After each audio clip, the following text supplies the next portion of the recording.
Glass shattered behind me, and I froze, mop in hand, as the chaos erupted. It was past midnight at Technova's San Francisco headquarters, and I'd been minding my own business, cleaning the executive floor. Then came the crash, sharp, deafening, like a gunshot echoing through the sleek, modern office. My heart slammed against my ribs. I spun around to see a figure in a dark hoodie sprinting past the floor-to-ceiling windows, a brick tumbling across the carpet, and papers fluttering from a smashed desk. Someone had just broken in. Shoot! I muttered under my breath, dropping the mop. Instinct kicked in. I bolted toward the stairwell, not to chase the intruder, but to get the heck out of there. Imnoru. I'm Alex Torres, a 28-year-old janitor who spent the last 3 years scrubbing floors and staying invisible. But as I reached the door, a voice cut through the silence. Stop right there. I skidded to a halt, turning to see Marcus Kane, Technova CEO, stepping out of the shadows. His sharp jawline caught the dim light, and his piercing green eyes locked onto me.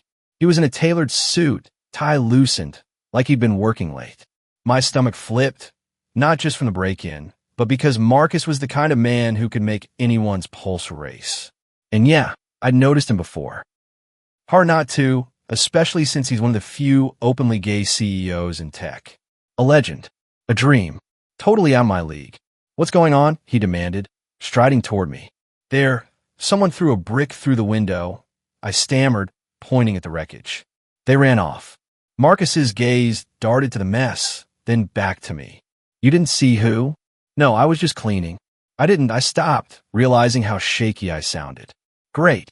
Now he probably thought I was useless. But he didn't dismiss me. Instead, he grabbed his phone, barking orders to security. Then he turned back, sizing me up. You're the night janitor, right? Alex. I nodded, surprised he knew my name. Yeah, that's me. Stay here, he said, heading toward his office. I need to check something. Against my better judgment, I followed him. Call it curiosity, or maybe the adrenaline pumping through me. His office was a disaster. Drawers yanked open, a laptop screen flickering, and a stack of design mock-ups scattered across the floor. Technova was weeks away from launching a game-changing app, and those designs were gold. Someone wanted them bad. Marcus cursed under his breath, something mild like, dang it, and knelt by the desk, gathering papers. I hesitated, then crouched to help. That's when I saw it. A tablet displaying the app's user interface. Even in the chaos, my eyes caught the flaws. Clunky buttons, a layout that screamed amateur. I've been obsessed with design since I was a kid, teaching myself on a beat-up laptop in my tiny Mission District apartment. I couldn't help it. I grabbed a pen and started sketching a fix on a scrap of paper. What are you doing? Marcus's voice was sharp, and I nearly dropped the pen. I noticed the interface. I said, heat creeping up my neck. It's not intuitive. I thought maybe this could work better. He snatched the paper from me, his frown deepening. You're a janitor. What do you know about UI design? I squared my shoulders, tired of being underestimated. I've been studying it for years. Online courses, personal projects. I'm good at it. Marcus studied the sketch, his expression unreadable. Sirens wailed in the distance. Security was close. He looked up, and for a second, I swear there was a spark in his eyes. Not just surprise, but something else. Interest, maybe? My breath caught. This is impressive, he admitted, almost reluctantly. You simplified the navigation. How'd you know to do that? I've used enough apps to know what sucks, I said, then winced. I mean, what doesn't work? He smirked, a quick, dangerous flash that made my knees weak. We've got a crisis. The design team's floundering, and now this break-in. I need someone who can think fast. You in, I echoed, my mind reeling. Tomorrow, 8 am present this to the team. If they buy it, you're on the project. I stared at him dumbfounded. You're serious? Dead serious. Don't screw it up, Alex. He turned to deal with the arriving security guards, leaving me clutching the sketch like it was a lifeline. My head spun. 1 minute I'm mopping floors. The next I'm pitching to Technova's elite. And Marcus Kane, gorgeous, powerful Marcus Kane, was giving me a shot. I stumbled home that night, replaying every second. Growing up gay in a conservative small town, I'd learned to keep my head down. Moving to San Francisco was supposed to change that, but I'd still been hiding, scared to stand out. Now I had a chance to prove myself, not just as a designer, but as me. The next morning, I walked into the conference room, palms sweaty, wearing my least wrinkled shirt. The design team, 6 sharp-eyed pros, stared me down like I was an intruder. Marcus stood at the head of the table, arms crossed, watching. "All right, Alex," he said, "show them what you've got." I launched into it, explaining my redesign with a confidence I didn't know I had. Halfway through, I caught Ethan Cole's eye. He was a lead developer, all dark hair and quiet intensity. I'd seen him around, always too shy to say hi. Now he was nodding, scribbling notes. My stomach did a little flip. When I finished, the room was quiet. Then Sarah, a senior designer, leaned forward. "That's actually brilliant. The flow's way smoother." "Agreed," Ethan said, his voice low and steady. "It could save us weeks." Marcus grinned. "Told you he had something. Alex, you're on the team. Junior designer, effective immediately." I nearly choked. "Thank you, don't thank me yet," he cut in. "You got a target on your back now. Prove you belong." As the meeting broke up, Ethan lingered, brushing past me. "Nice work, Alex. See you around." His smile was subtle, but it lit a fire in me. I nodded, too flustered to reply. Back at my new desk, a real desk, I couldn't stop thinking about it. The break-in, Marcus's offer, Ethan's look. My life had just exploded into something thrilling, terrifying, and maybe, just maybe, a little hot. This was my shot, and I wasn't about to let it slip away. My first day as a junior designer at Teknova felt like walking a tightrope without a net. The excitement for Marcus's offer still buzzed in my veins, but so did the fear of screwing it up. I'd spent years dreaming of a chance like this, but now that it was real, doubt crept in. Could I really hold my own among these seasoned pros? I arrived early, clutching a coffee like it was a shield. The design floor was sleek and modern, with open workspaces and glass partitions. My desk had a brand new laptop and a welcome packet with my name on it. It felt surreal, like I'd stepped into someone else's life. "Morning, Alex," Sarah said, passing by with a smile. She'd been supportive during the meeting, and I hoped that meant I had at least one ally. "Morning," I replied, trying to sound confident. I sat down and opened the laptop, diving into the project files. The app's redesign was my first task, and I needed to deliver. But not everyone was as welcoming. As I worked, I felt eyes on me. Glancing up, I caught Derek, a senior designer with slick back hair and a permanent smirk, watching me from across the room. He'd been quiet during my presentation, and now his stare was icy. "Don't mind him," a voice whispered. It was Mia, a fellow junior designer. "Derek's just mad because you skipped the line. He's been gunning for a promotion for months." "Great," I muttered. "So, I've already made an enemy?" She shrugged. "Welcome to corporate life. Just keep your head down and do good work." Easier said than done. By midday, I was buried in wireframes and user flows, my brain spinning. The app's interface was a mess, and untangling it felt like defusing a bomb. I was so focused that I didn't notice Ethan approaching until he leaned against my desk. "Need a hand?" he asked, his voice smooth and warm. I looked up, startled. Ethan Cole was even more striking up close. Dark hair falling slightly over his forehead, a jawline that could cut glass, and eyes that seemed to see right through me. My mouth went dry. Sure," I managed. "I'm stuck on the navigation. It's clunky." He pulled up a chair, sitting close enough that I could smell his cologne, something fresh and subtle. "Focus, Alex." "Let's see," he said, leaning in to look at my screen. Our shoulders brushed, and a jolt shot through me. Was he doing this on purpose? We spent the next hour brainstorming, his suggestions sharp and insightful. He had a way of making complex problems seem simple, and I found myself relaxing, even laughing at his dry humor. "You're good at this," he said, glancing at me sideways. "Marcus was right to bring you on." "Thanks," I said, feeling a blush creep up my neck. "I'm just trying not to freak out." He chuckled. "You'll get used to it. And if you need help, I'm here." The way he said it, soft, almost intimate, made my heart skip. Was he flirting? Or just being nice? I couldn't tell, and it drove me crazy. As the day wore on, I made progress, but the pressure mounted. Derek kept shooting me dirty looks, and I overheard him muttering to another colleague, "Let's see how long the janitor lasts." I gritted my teeth. I wasn't going to let him get to me. But when I submitted my first draft that evening, I couldn't shake the feeling that I was being watched, judged. That night, I stayed late, determined to perfect the design. The office was quiet, the city lights glittering through the windows. I was so absorbed that I didn't hear the footsteps until they were right behind me. Burning the midnight oil? Ethan's voice made me jump. "Geez, you scared me," I said, spinning around. He grinned, holding up a takeout bag. "Thought you might be hungry." "Sushi." My stomach growled in response. "You're a lifesaver." We sat on the floor, leaning against the desks, sharing sushi and stories. He told me about growing up in Seattle, his love for coding, and his dog, a rescue named Pixel. I opened up about my small-town roots, my passion for design, and how I taught myself on a busted laptop. "You're impressive, Alex," he said, his gaze steady. "Not many people could do what you've done." I shrugged, embarrassed. "I just worked hard. It's more than that. You've got talent and grit. That's rare." Our eyes locked, and for a moment, the air between us crackled. I wanted to lean in to see if he felt it too, but fear held me back. What if I was misreading him?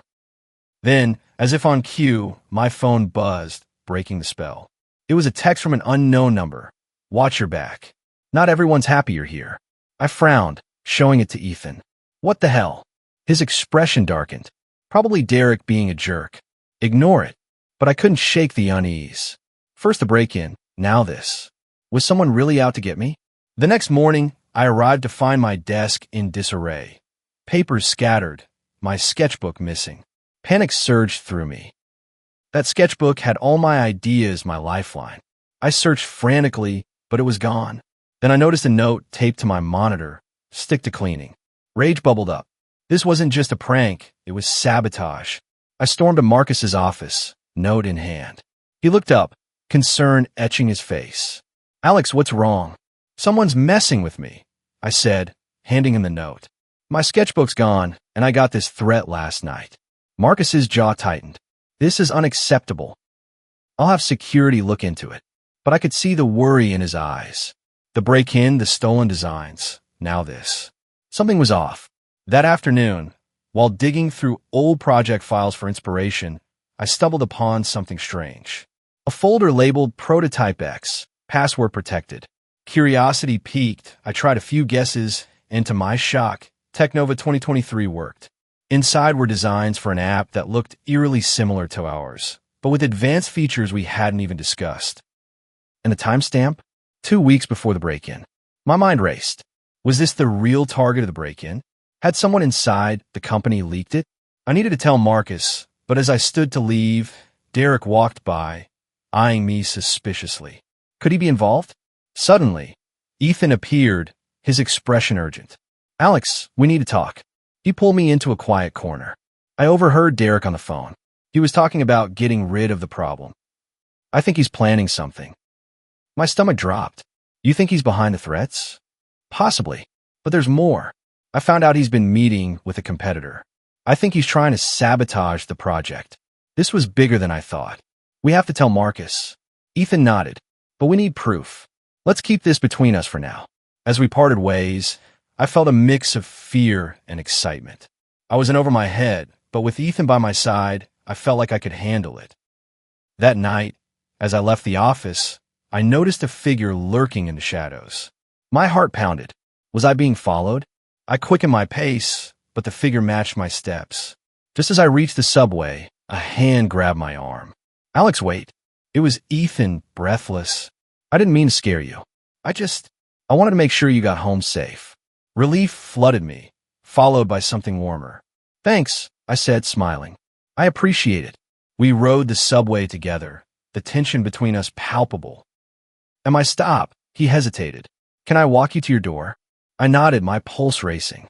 At my building, we stood under the streetlight, the air thick with unspoken words. "Alex," he said softly, stepping closer. But before he could finish, a car screeched around the corner, headlights blinding us. We jumped apart the moment shattered. As the car sped away, I caught a glimpse of the driver, Derek. What was he doing here? And what did he want with me? I turned to Ethan, but he was already on his phone, calling Marcus. We need to move fast, he said. Things are escalating. I nodded, fear and determination warring inside me. Whatever was coming, I was ready to face it.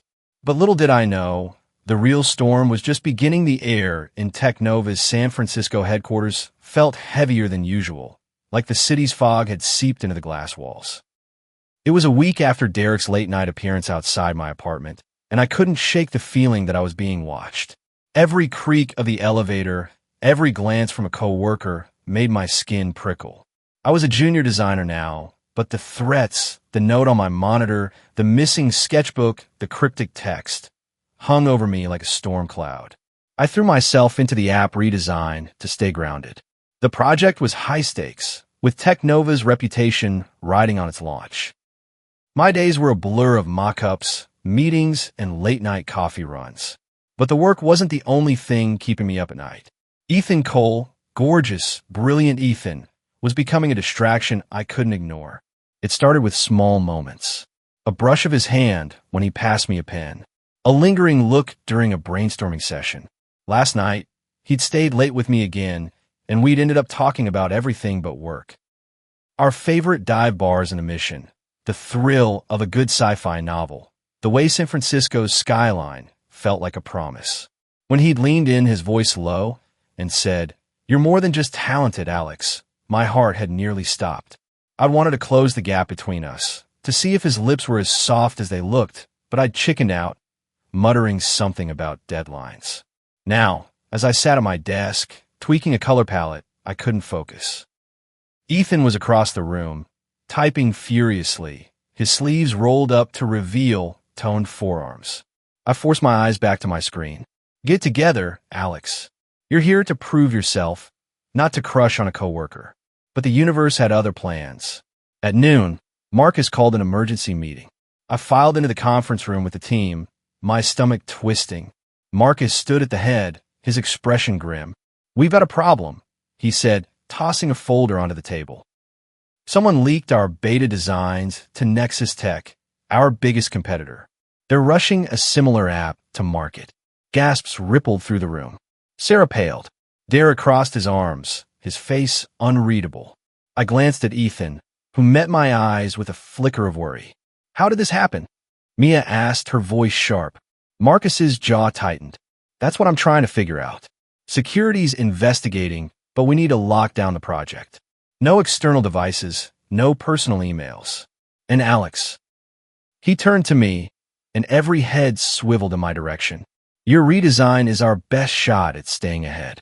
I need it finalized by Friday." Friday? That was 3 days away. My throat went dry. "I'll get it done," I said, hoping I sounded more confident than I felt. As the meeting broke up, Derek brushed past me, muttering, "Better not screw this up, janitor." I clenched my fists, biting back a retort. Ethan caught my arm, pulling me aside. "Ignore him," he whispered. "But we need to talk. Meet me at the rooftop deck after lunch." The rooftop was Technova's hidden gem, a quiet space with potted plants and a view of the Bay Bridge. When I got there, Ethan was leaning against the railing, the wind ruffling his hair. He looked like he belonged in a magazine, and for a second, I forgot why I was there. "Alex," he said, turning to me, "I found something." He handed me a USB drive, his expression serious. "I pulled this from Derek's desk when he stepped out. It's got encrypted files. Screenshots of our designs, emails to Nexus Tech. I think he's the leak." My jaw dropped. "You stole this?" "I had to," he said, his voice low. "He's been acting shady, and after that stunt outside your place, I don't trust him. But we can't confront him without proof. Can you crack it?" "Me?" I laughed nervously. "I'm a designer, not a hacker." "You're resourceful," he said, stepping closer. His hand grazed mine, sending a shiver down my spine. "I believe in you." I swallowed hard, pocketing the drive. "I'll try, but if this blows up, I'm blaming you." He grinned, and for a moment I thought he might kiss me. Instead, he said, "Deal?" Just be careful, okay? Back at my desk, I stared at the USB, my mind racing. I wasn't a tech wizard, but I dabbled in coding. Maybe I could figure it out. That night, I stayed late, plugging the drive into my laptop. The files were locked with a password, but after hours of trial and error, I cracked it. Nexus 2025. Inside were exactly what Ethan described. Screenshots, emails, even a timeline for Nexus Tech's launch. Derek was selling us out. But there was something else. A folder labeled personal. Against my better judgment, I opened it. There were photos of Derek with a man I didn't recognize, their arms around each other, smiling. Was Derek gay? The realization hit me like a punch. If he was closeted, could this be why he was so hostile? Was he projecting, or was something deeper at play? I didn't have time to process it. The next morning, I showed Ethan the files in a quiet corner of the cafeteria. His eyes widened. This is huge. We need to take it to Marcus. But before we could, Derek cornered me in the hallway. You've been snooping, he hissed, his face inches from mine. Back off, or you'll regret it. I stood my ground, heart pounding. I know what you're doing, Derek. It's over. His eyes narrowed, but before he could respond, Marcus appeared.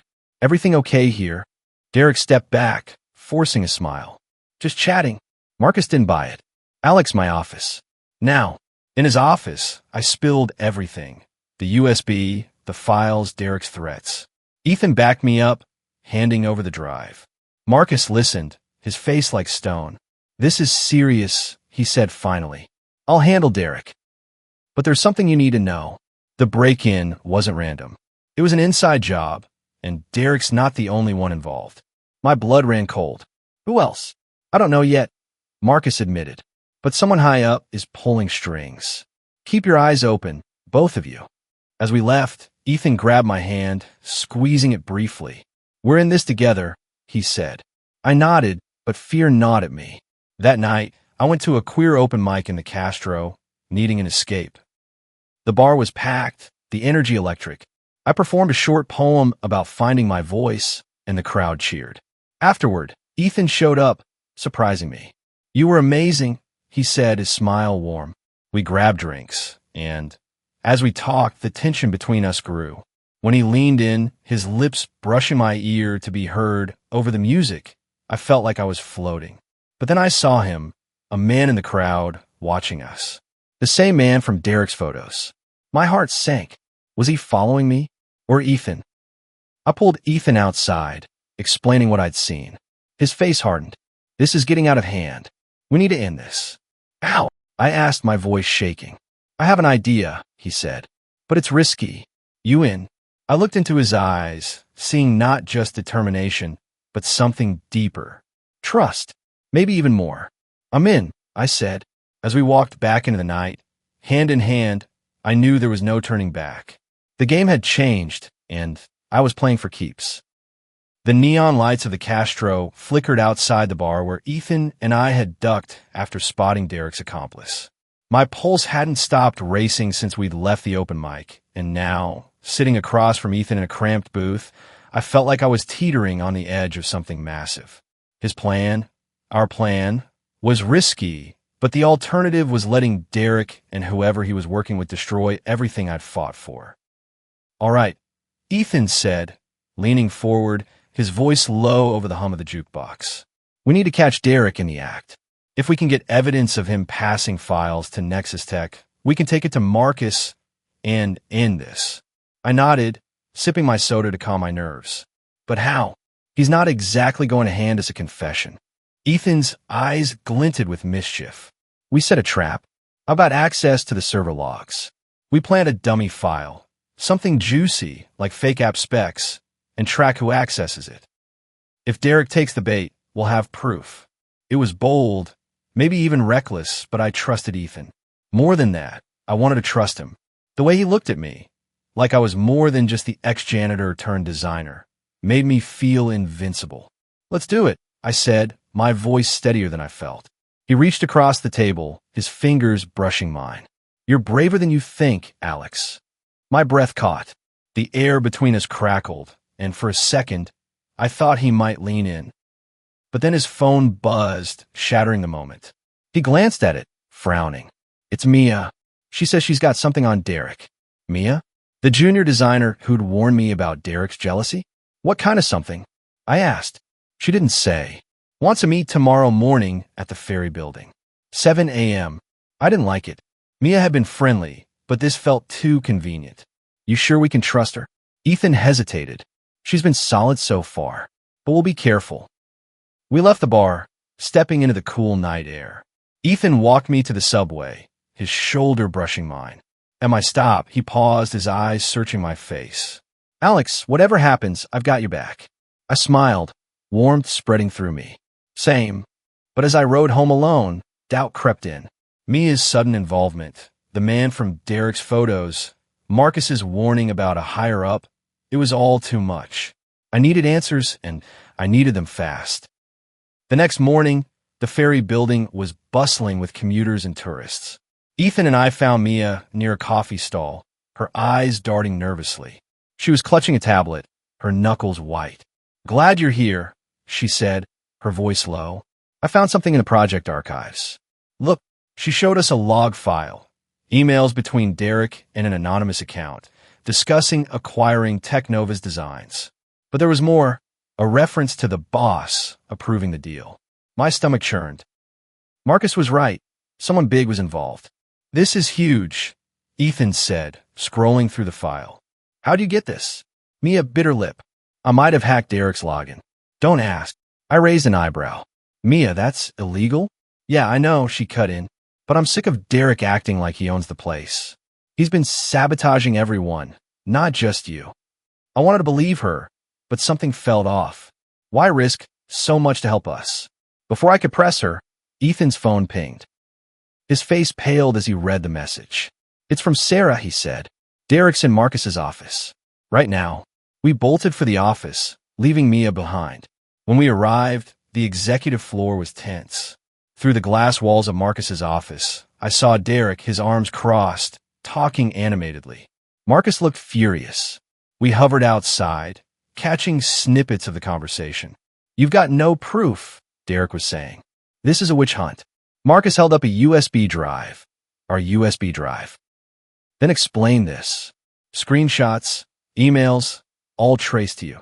Derek's face twisted, but before he could respond, the door opened, and Marcus spotted us. Alex, Ethan, in here. We stepped inside, my heart pounding. Derek glared at me, his eyes like daggers. You think you're clever, don't you? He spat. Enough, Marcus snapped. Derek, you're suspended pending investigation. Security's waiting. As Derek was escorted out, he leaned close to me, whispering, This isn't over, janitor. I shivered but held my ground. Marcus turned to us.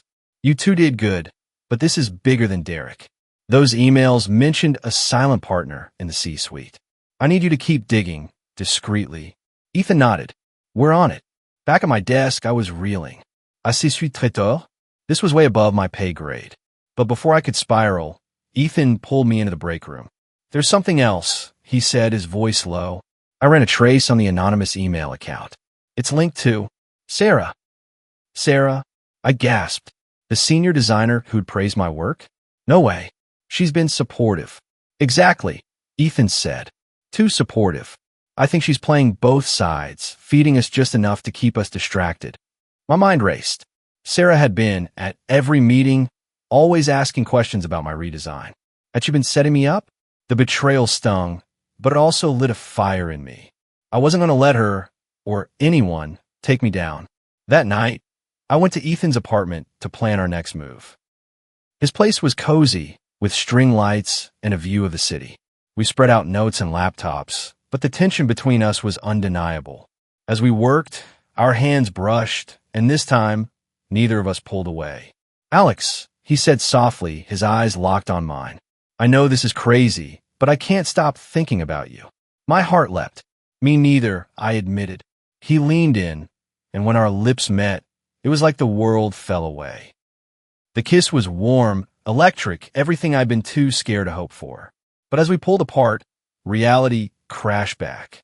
We can't let this distract us, I said, breathless. Not now. He nodded, but his smile was mischievous. No promises. The next day, we set the trap. Ethan uploaded the dummy file to the server, and I watched the logs like a hawk. Sure enough, Sarah accessed it within hours. We had her, but when we confronted her in the conference room, she didn't flinch. "You're out of your depth," she said coolly. "You think I'm a mastermind? I'm just following orders." "Whose?" Ethan demanded. She smirked. "You'll find out soon enough." Before we could press her, Marcus burst in. "Alex, Ethan, we've got a problem. Nexus Tech just released a demo. It's our app, down to the last detail." My stomach dropped. We'd been played, and as Sarah slipped out, I realized the real traitor was still out there, watching our every move. That night, I got a text from an unknown number. "You're getting close." Too close. I showed Ethan, my hands shaking. "What do we do?" He pulled me close, his voice steady. "We fight. Together." As I leaned into him, I knew we were in deep. But with Ethan by my side, I felt ready for whatever came next. Or so I thought. The text message burned in my mind. "You're getting close." Too close. I hadn't slept since it arrived, my nerves frayed like old wires. Technova's San Francisco office, once a place of possibility, now felt like a maze of secrets, and I was trapped in the center. Nexus Tech's stolen demo was all over the tech blogs, mocking our every move. The app I'd poured my heart into was slipping through our fingers, and the traitor, someone in the C-suite, was still one step ahead. I sat at my desk, pretending to tweak a mock-up, but my eyes kept darting to the glass walls, searching for threats. Ethan was across the room, his jaw tight as he typed. We'd agreed to act normal, but normal was impossible when you knew someone was watching.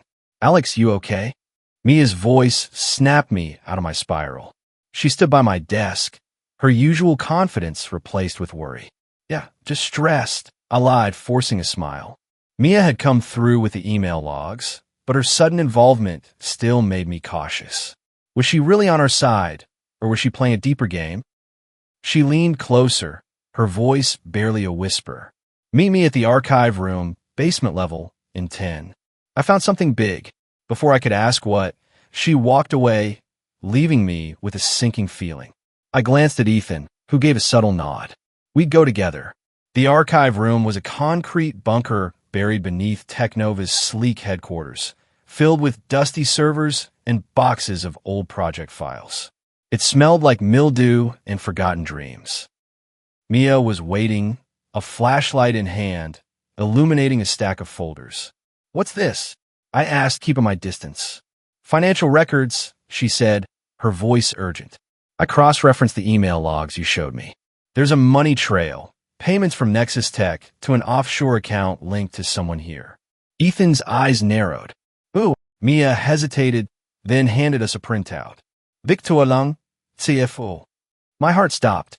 Victor Lung? The guy who'd been at every board meeting, nodding along to Marcus's plans?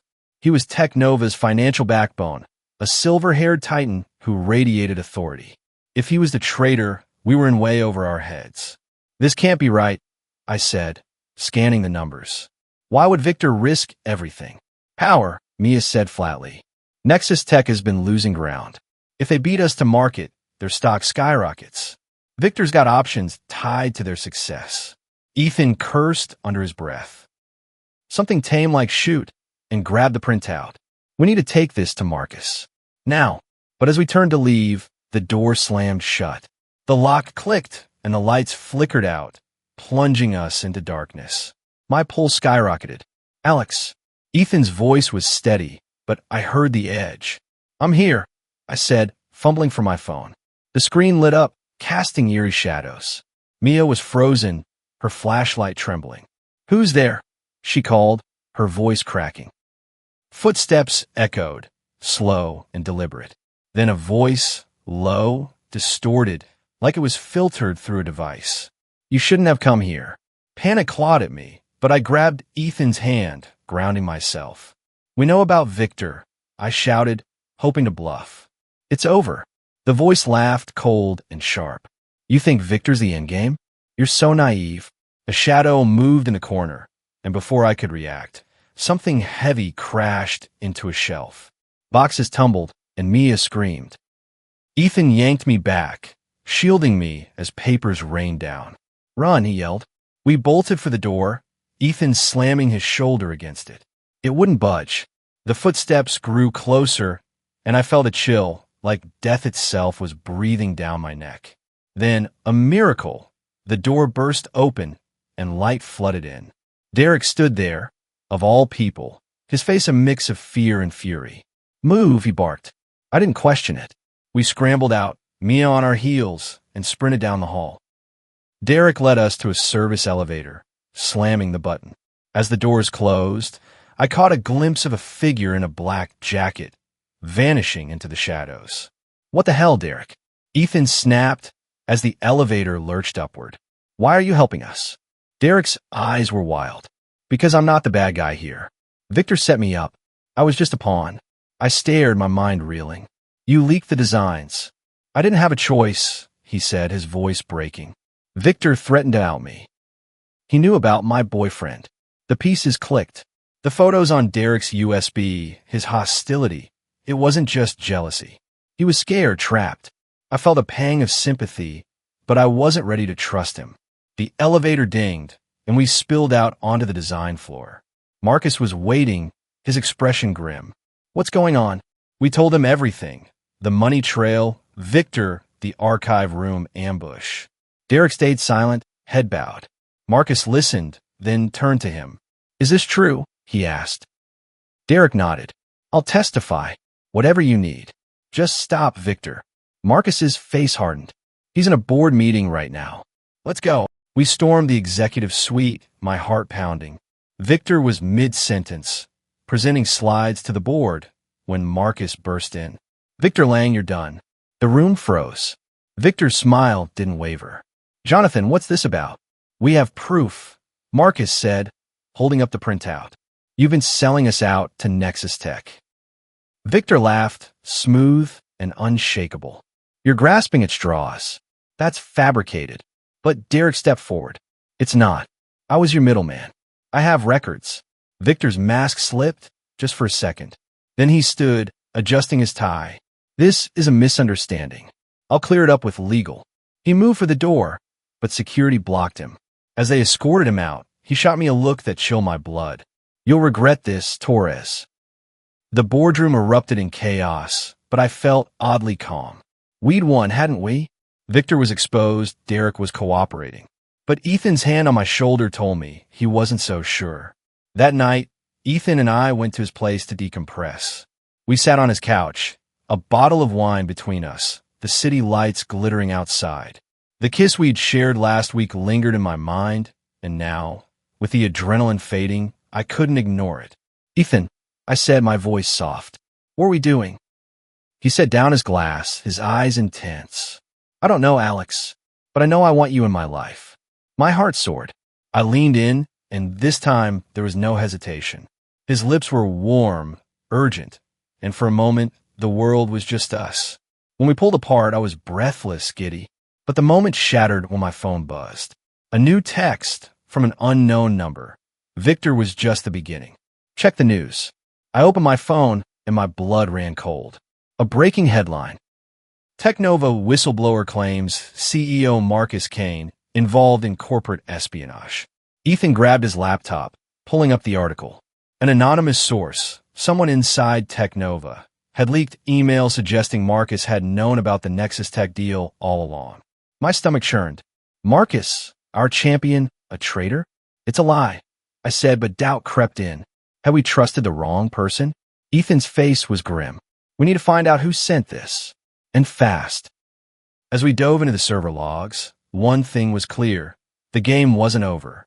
Someone was still pulling the strings, and they were closer than we thought. I looked at Ethan, his determination mirroring mine. Whatever came next, we'd face it together. But deep down, I wondered if we were ready for the truth. The headline accusing Marcus Kane of corporate espionage was like a grenade lobbed into my life. I couldn't breathe, couldn't think straight. Marcus, the man who'd plucked me from obscurity and given me a shot. A traitor? It didn't add up, but the leaked emails were damning. Conversations with Nexus Tech execs, coded references to mutual benefits. Ethan and I sat in his apartment, the glow of his laptop casting shadows as we scoured the server log for answers. The anonymous text. Victor was just the beginning, echoed in my mind, a taunt from someone who knew too much. We're missing something, Ethan said, rubbing his eyes. His hair was a mess, his shirt untucked, but he still looked infuriatingly perfect. These emails don't prove Marcus is guilty. They could be forged. Could be. I agreed, but doubt gnawed at me. But why leak them now? Right after we exposed Victor? Ethan leaned back, his expression grim. To distract us. Or to take Marcus down before he digs deeper. I nodded, but my stomach churned. Technova was unraveling. I was caught in the crossfire. My redesign was due tomorrow, the app launch looming, but this conspiracy threatened everything. I needed to focus, but my heart was tangled up in Ethan, his touch, his belief in me. Last night's kiss had changed things, made me want more than just survival. I wanted us. We need to talk to Marcus, I said, standing. Face to face. No more guessing. Ethan grabbed my hand, his touch grounding me. Agreed. But we go in smart. Whoever's behind this is watching. We headed to Technova at dawn, the city still cloaked in fog. The office was eerily quiet, the design floor empty except for Mia, who was hunched over her laptop. She looked up, startled. You're here early, she said, her eyes darting to Ethan. Couldn't sleep, I said, keeping my tone light. You? Same, she muttered, but her fingers trembled as she closed her laptop. Was she hiding something? I couldn't tell any more who to trust.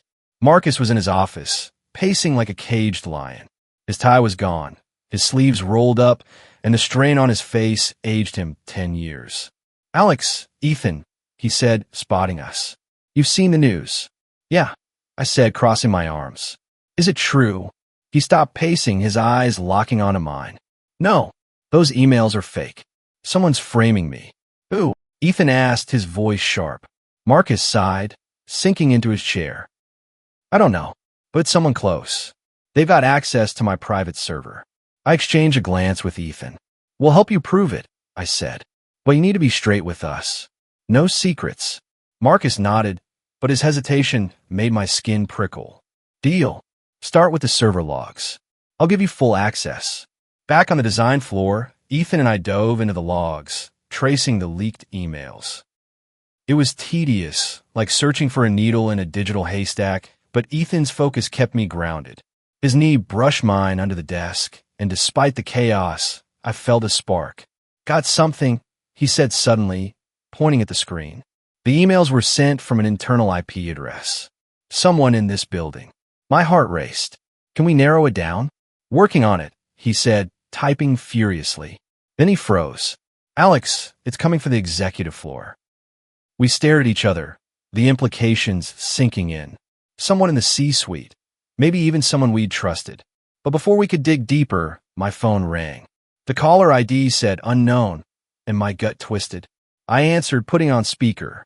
Hello. Alex Torres, a distorted voice said, the same one from the archive room.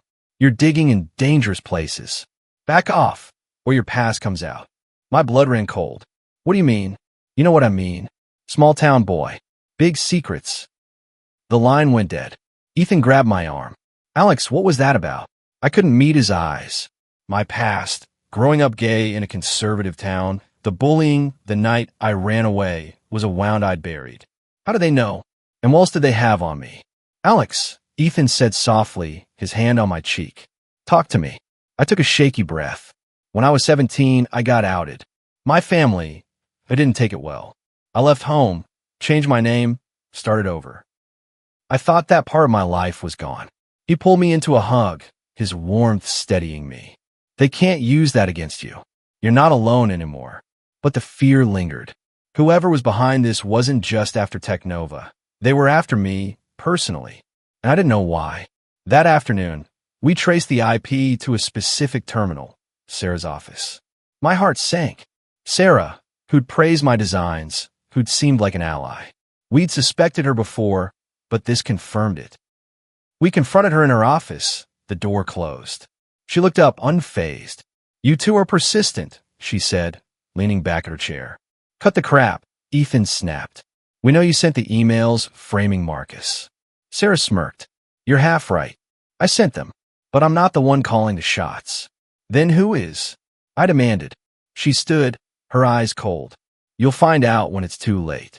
As she brushed past us, I noticed a key card on her desk, one I'd seen before in the archive room. I grabbed it, pocketing it before she noticed. Ethan raised an eyebrow, but I shook my head.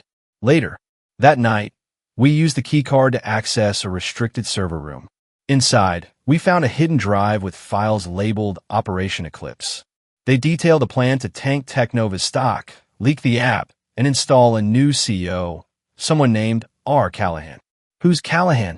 Ethan asked, scrolling through the files. No idea, I said, but the name felt familiar, like a ghost from my past.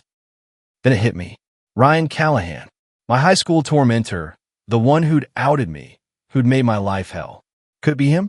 Before I could process it, the door burst open. Sarah stood there, flanked by 2 security guards. You're done, she said, her voice dripping with venom. But then a new voice cut through. No, you're done. It was Mia, holding a tablet streaming live to Marcus's office. I recorded everything, she said. Your confession, the files, all of it. Sarah's face crumpled. The guards hesitated, then turned on her, cuffing her wrists. As they led her away, she screamed, You don't know what you're up against. Mia turned to us, her eyes fierce. I'm sorry I didn't tell you sooner. I had to play both sides to get proof. I nodded, grateful but exhausted. Thanks, Mia. But the victory was short-lived. Back at Ethan's place, I searched for Ryan Callahan. What I found stopped my heart. A recent article naming him as Nexus Tech's new COO. My past wasn't just catching up. It was orchestrating this entire nightmare.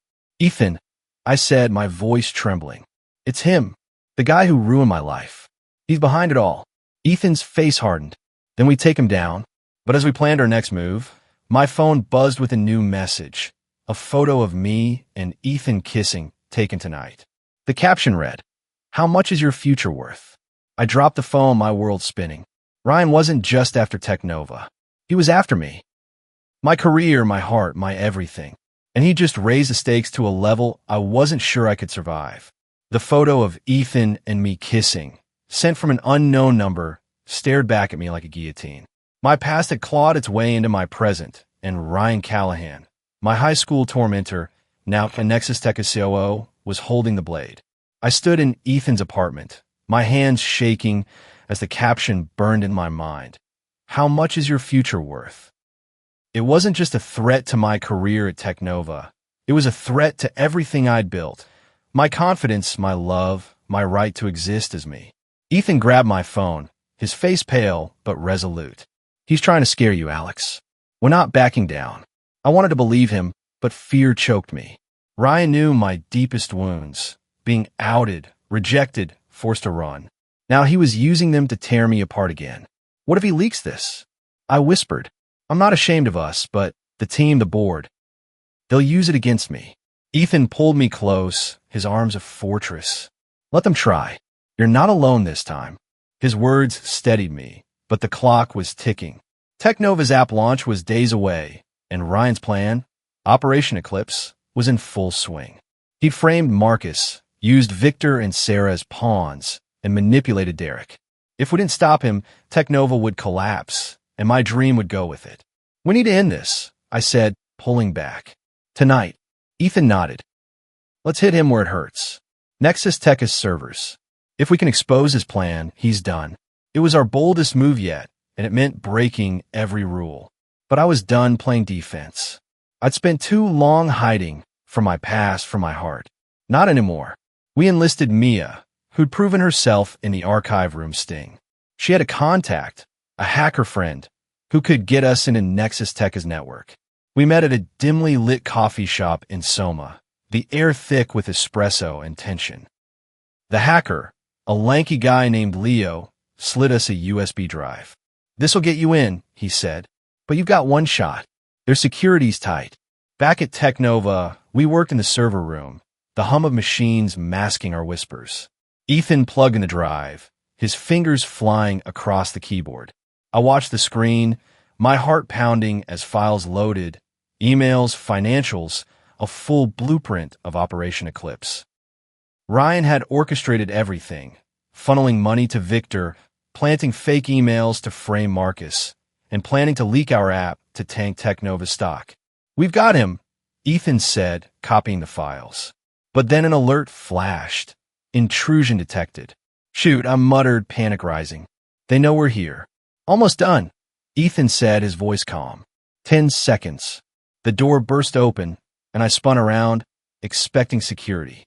Instead, it was Derek, his face gaunt. "You idiots," he hissed. "Ryan's on his way. He traced your hack." My stomach dropped. "Why are you here?" Derek's eyes flickered with something, guilt maybe. "I owe you. After what I did. I can't let Ryan win." I didn't trust him, but we had no choice. "Help us get out," I said. He nodded, leading us through a back stairwell. As we reached the lobby, headlights flooded the windows. A black SUV screeched to a stop outside, and Ryan Callahan stepped out, his silhouette chillingly familiar. He hadn't changed much. Same sharp features, same cruel smirk.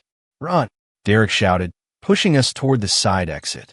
We sprinted into the night, the USB drive burning a hole in my pocket. Ethan grabbed my hand, pulling me through alleys until we reached a 24-hour diner in the Tenderloin.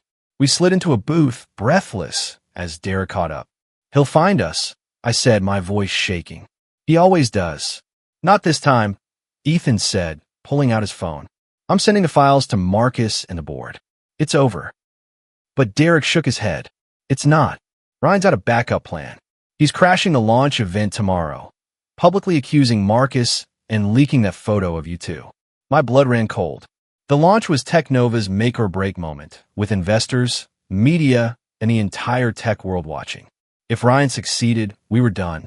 "Then we crash it first," I said, a plan forming. "We expose him. Live." Ethan's eyes lit up. "You're crazy." "I love it." The next day, the launch event buzzed at the Moscone Center, a sea of suits and flashing cameras. I stood backstage, my redesigned app loaded on the demo screens, my heart a drumbeat. Ethan was by my side, his presence steadying me. Marcus, clear by the board after our evidence, gave me a nod. "You ready, Alex?" "Ready," I said, though I felt like I might throw up. As Marcus took the stage, touting the app's innovation, I scanned the crowd. Ryan was there, front row, his smirk smug. Then I saw Derek, slipping in late, his eyes meeting mine. A signal. Marcus introduced me, and I stepped into the spotlight, my voice steady despite the fear. "This app is about connection," I said, clicking through my design. "But it's also about trust.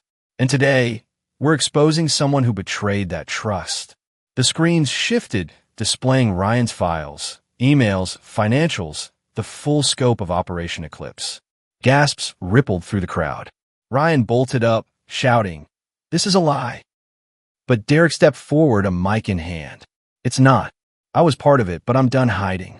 Ryan Callahan orchestrated this to destroy Technova. The room erupted.